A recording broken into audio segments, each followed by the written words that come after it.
Tinanong to sa board exam. Ang Sustainable Development Goals, SDG. Anong philosophy siya? Sagot, Social Reconstructionism. Ano po? Bakit? Kasi ang SDG ay mga listahan na gagawin mo for the sake of the entire humanity. Sige, pag-usapan natin ang SDG. Ilan lahat ang goals ng SDG? Sagot, 17.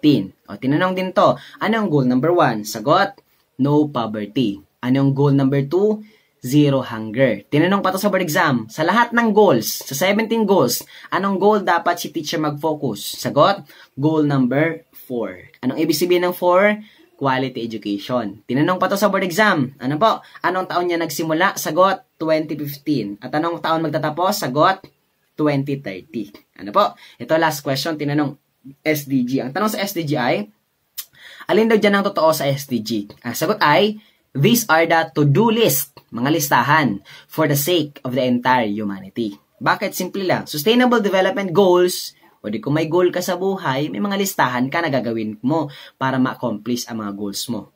So, ang 17 goals ay mga list, to-do list, for the sake of the entire humanity. Gets?